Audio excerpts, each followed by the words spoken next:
Bonjour à tous et bienvenue sur Le Pharmapreneur, le podcast dédié à l'entrepreneuriat et à la gestion officinale, et plus particulièrement dans cette série de vidéos du quotidien d'un pharmacien, série de vidéos dans laquelle je te raconte mon quotidien en tant que titulaire de la pharmacie du Manoir, dans lequel je t'expose également mes différentes interactions avec mes collaborateurs, mes amis, avec mes partenaires commerciaux, avec mes partenaires de services qui font tourner la pharmacie, notamment par exemple notre comptable.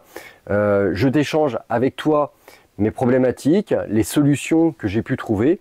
Et puis le but de ces vidéos, c'est bien évidemment de partager mon quotidien pour t'aider aussi à grandir. Et puis pourquoi pas faire un espèce de ping-pong entre tes propres problématiques et les miennes.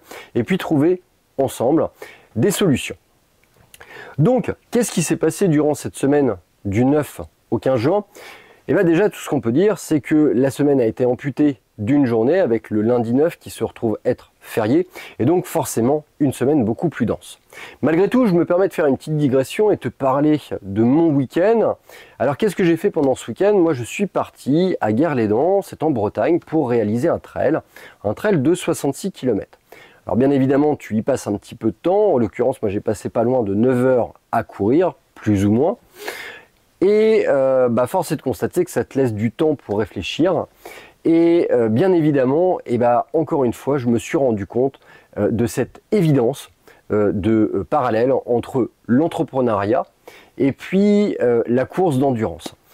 Cette espèce de parallèle évident entre ces deux disciplines, on va dire, dans lequel il faut forcément être résilient, il faut forcément être inventif, endurant, il faut être stratégique, programmer les choses, s'entraîner régulièrement, ne pas perdre espoir aussi parce qu'on a des hauts et des bas pendant un trail, mais également durant sa vie d'entrepreneur. C'est un moment d'échange aussi parce qu'on partage avec le public, avec également sa conjointe. Ma femme a pu m'accompagner durant cette compétition et sans elle, j'aurais sûrement pas pu aller aussi bien au bout de la compétition.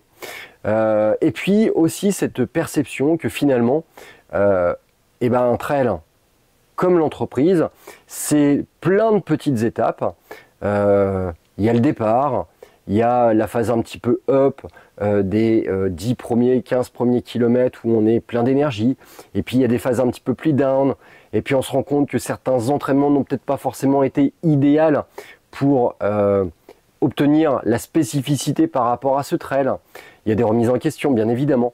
Et puis il y a le doute, la remontée en énergie, et puis la ligne d'arrivée qui, en fait, comme en entreprise, n'est pas une fin en soi. Finalement, arriver à une étape, ce n'est pas une fin en soi, c'est ni plus ni moins que un premier pas vers la prochaine. Bref, je vais te préparer une petite vidéo là-dessus parce que je trouve que le parallèle est tellement intéressant qu'il faut absolument que je développe ce sujet. Bon, ceci étant dit, voilà, on y va, on va parler un petit peu de la semaine. Donc, forcément, une semaine qui commence par le mardi. Mardi donc. Mardi, arrivé, 8h30, beaucoup de choses à gérer forcément parce qu'il faut récupérer du week-end et très honnêtement, je n'ai pas eu le temps de passer par la pharmacie pour faire un petit check-out de tout ce qui s'était passé durant le week-end. Beaucoup de mails à relire, beaucoup de papiers à lire, beaucoup de courriers à ouvrir, bref, beaucoup d'administratifs. Ceci étant, je prends un petit peu le temps quand même pour aller au marché, faire mon marché tout simplement et puis discuter un petit peu avec les patients. Une discussion en dehors de la pharmacie qui permet finalement de prendre un petit peu le pouls, de savoir comment les gens vont, qu'est-ce qu'il y a, qu'est-ce qui se passe, quel est leur sentiment, quelle est leur manière d'être. Rendez-vous 9h30, assez importante, avec Winpharma qui passe pour nous installer 2 postes. Alors si tu suis régulièrement ces vidéos, tu le sais, j'ai décidé avec mon partenaire Marco de faire évoluer notre système informatique vers des systèmes plus contemporains, plus modernes, plus efficients aussi.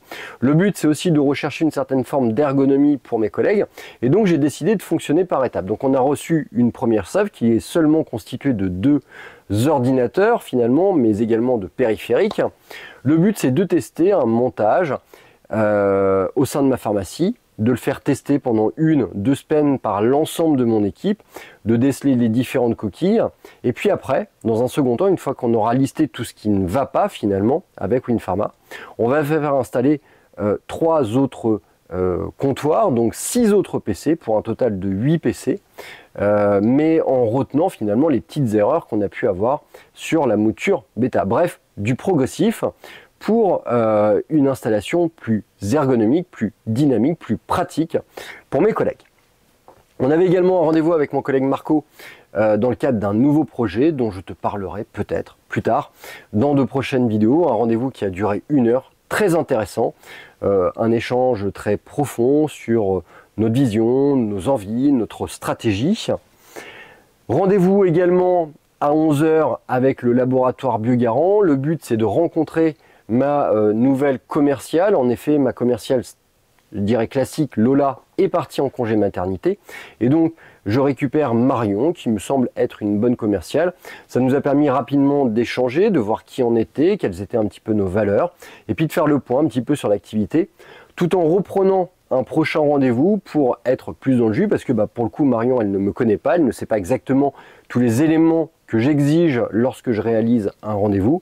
Et donc, elle a pris la mesure, elle a pris également le temps de discuter un petit peu de notre perception de la réunion qu'on avait pu avoir mardi, de notre perception de ce qu'on avait pu avoir comme réunion également avec le laboratoire Teva. Bref, elle vient un petit peu aux nouvelles de façon à alimenter les documents pour Jonathan pour préparer efficacement notre future réunion du mois de septembre. Rendez-vous qui a duré quand même 1 heure malgré tout.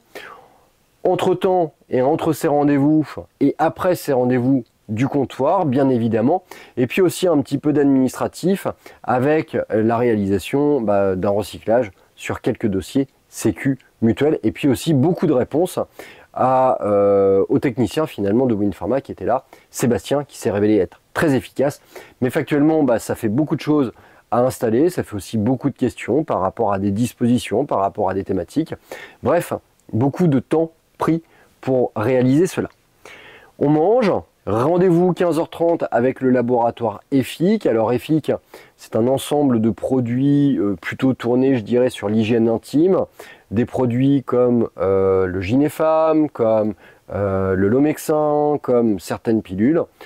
Le but, avec Olivia, ma commerciale, c'est de finaliser le premier semestre et de lancer l'engagement sur le second semestre de façon à être au clair jusqu'à la fin de l'année. Rien de particulier, on remplit les cases, c'est tout bon, tout avance dans le bon sens.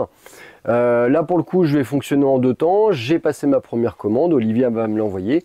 D'ici quelques jours, je vais recevoir les commandes de rétro, ce qui va me permettre de décharger un petit peu mon stock en transmettant tout ce que j'ai pu recevoir dans la commande que je viens de passer par Olivia et de réaffiner mes besoins de façon à refaire le point à la fin de ces commandes de rétro pour savoir exactement où est-ce qu'on en est par rapport au début du 2e semestre. Ensuite, et je dirais pour cette fin de journée, pour ma part, un énorme rendez-vous avec Adilis dans le cadre de la formation sur la gestion des conflits au comptoir. 2 rendez-vous en tout. Un premier rendez-vous d'1 heure pour discuter un petit peu de la manière d'organiser cette formation, ce qu'ils appellent le déroulé pédagogique. Donc voir un petit peu quels sont les éléments qu'on va intégrer dans cette formation, comment les intégrer, quel temps ils vont prendre. Alors j'ai fait un gros travail de fond au préalable et finalement Delphine, qui est mon interlocutrice auprès d'Adilis, va aller piocher chacun des éléments, chacune des thématiques pour monter en sauce finalement cette formation sur la gestion du conflit au comptoir que j'espère être la plus intéressante possible pour toi. 1 heure plus tard, de nouveau rendez-vous avec Adilis, mais cette fois-ci pour préparer un format un peu particulier qui aura lieu durant le comité national des pharmaciens au mois d'octobre, avec un intervenant du GIGN, un négociateur du GIGN, et donc on a discuté ensemble avec Yurick, avec Morgane et avec cette personne de notre formation déjà, et puis finalement de qu'est-ce qui amène le conflit au comptoir. Cette personne donc, qui est extrêmement formée sur la négociation, je dirais en situation de risque, avec des prises d'otages, avec des braquages par exemple, il ne le connaît pas, notre quotidien en tant que pharmacien. Alors c'est certes moins violent, en tout cas il y a moins de violence, c'est tout ce qu'on peut espérer, mais il y en a quand même. Et bref, il voulait avoir pas mal d'informations sur qu'est-ce qui fait notre quotidien, qu'est-ce qui génère le conflit, du plus simple jusqu'au plus compliqué. Alors le plus simple, c'est moi qui l'ai géré, avec un petit peu cette agressivité du quotidien, l'agressivité réglementaire, l'agressivité administrative, l'agressivité, je dirais, liée à des temps d'attente, liée à des incompréhensions. Et puis Yorick, lui, par son positionnement plus subtil, je dirais, dans la région parisienne, aborde des sujets plus difficiles d'agression, d'ordonnances frauduleuses avec de véritables réseaux de drogue en fait, hein, de trafic. Et bref, on aborde tout ça et toutes les conséquences que ça peut avoir dans notre quotidien pour nous en tant que titulaires, mais aussi et surtout, je dirais, pour nos équipes et nos patients. Voilà, 18h30, hein, fin de cette réunion, assez longue finalement. Et puis la dernière heure, elle est occupée à être au comptoir, à faire encore une fois un petit peu d'administratif, et puis à clôturer finalement cette journée qui, ma foi, était déjà extrêmement dense. Mercredi, arrivé tôt, comme d'habitude, pour réceptionner très rapidement les différentes commandes.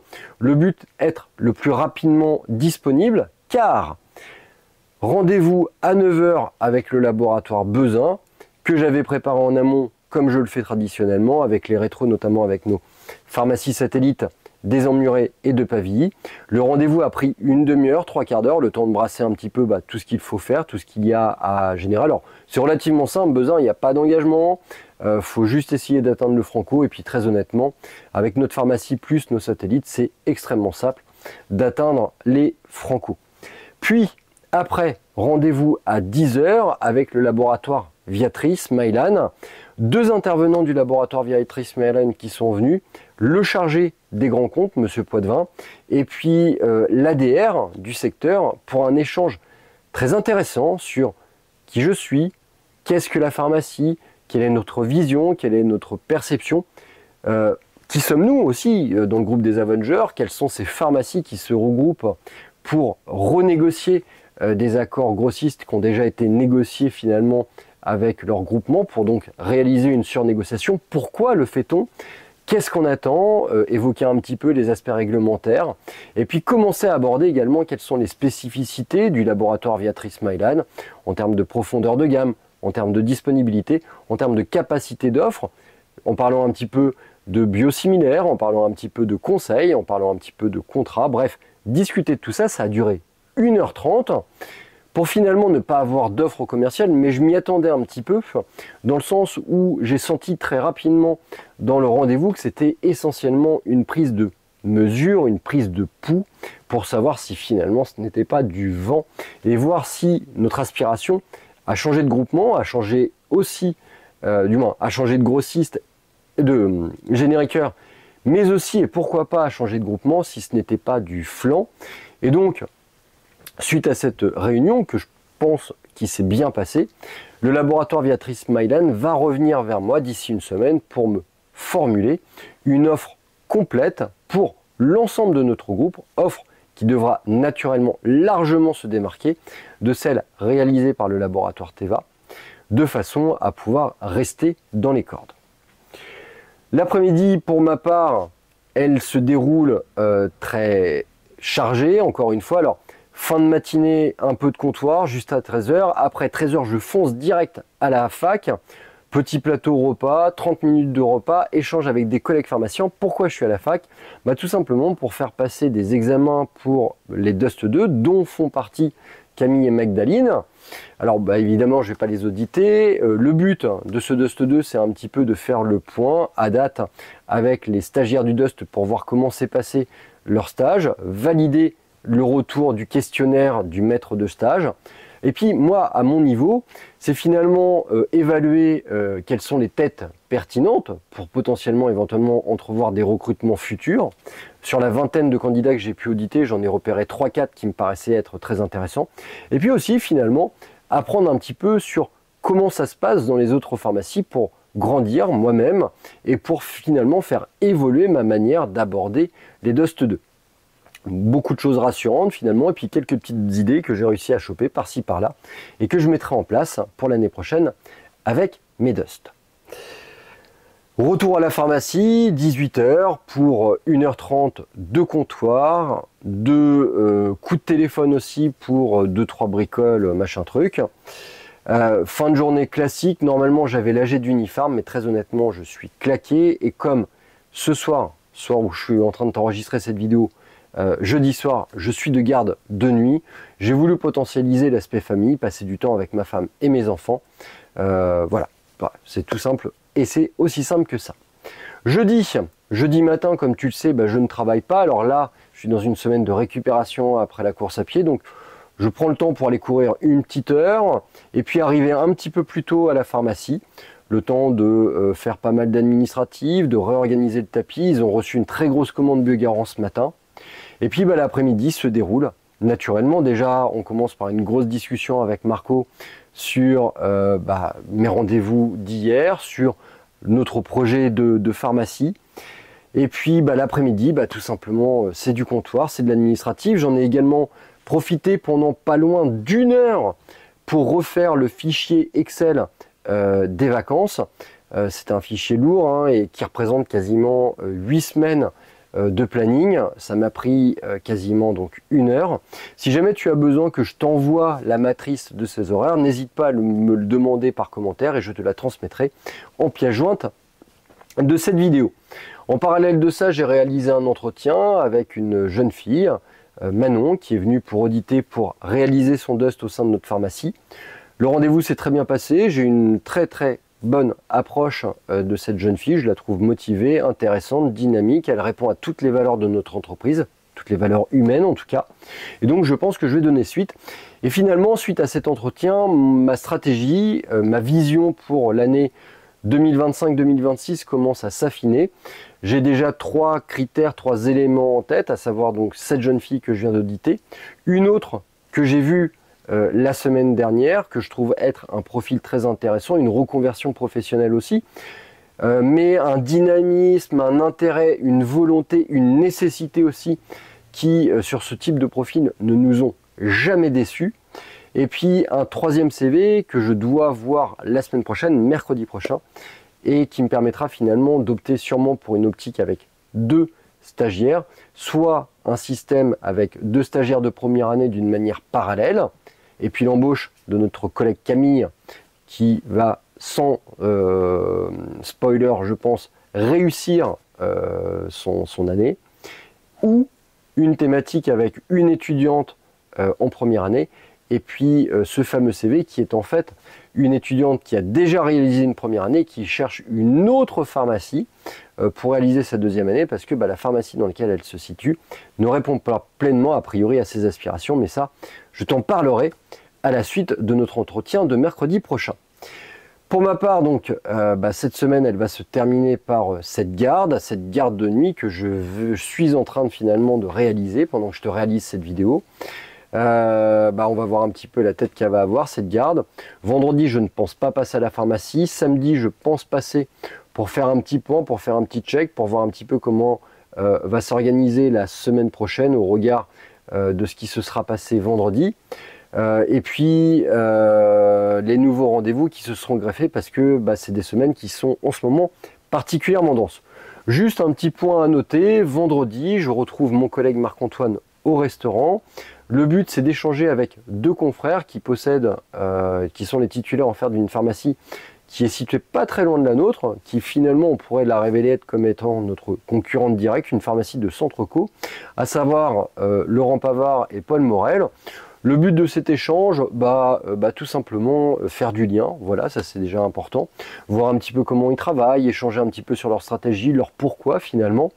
Et puis je pense que, alors moi je suis pas trop dans la dimension guerre, on va dire, je suis plus pour la notion d'échange, et puis que chacun a finalement sa place et sa spécificité.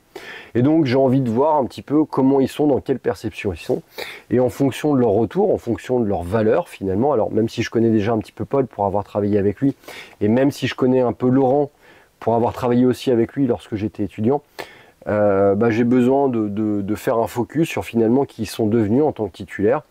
Ça se trouve, c'est des gros connards, mais je pense pas du tout, hein. Ça n'a pas du tout été les retours que je peux avoir sur eux. Et très honnêtement, à la base, c'était des personnes qui avaient des valeurs humaines extrêmement bonnes. Donc je vois pas pourquoi ils auraient changé.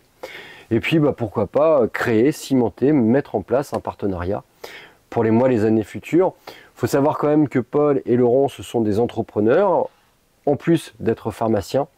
Et puis finalement, nous aussi, on est aussi des entrepreneurs avec notre pharmacie déjà, et puis avec les différentes entreprises qu'on a pu mettre en place à côté, les différentes satellites qu'on a pu mettre en place. Je pense qu'on peut avoir pas mal de terrains communs, et puis pas mal de sujets d'échange, et puis de trouver pourquoi pas de l'interaction, de la communication, du partage, et puis de l'entraide. Voilà. Sur ce, je te souhaite une bonne fin de semaine, je te dis à très bientôt pour une prochaine vidéo sur le pharmapreneur, dans lesquels je te partagerai et je continuerai à te partager mon quotidien de pharmacien. On se dirige doucement vers les vacances, donc forcément ça va commencer à dégrossir un petit peu au niveau des rendez-vous commerciaux. Mais malgré tout, il y a toujours pas mal d'activités et surtout beaucoup de préparation. La thématique de la semaine prochaine, c'est toujours la présence de stagiaires, mais c'est aussi la remise à place d'un certain nombre de choses au niveau de nos labos, notamment les prix. Mais ça, je t'en parlerai dans une prochaine vidéo. À très bientôt!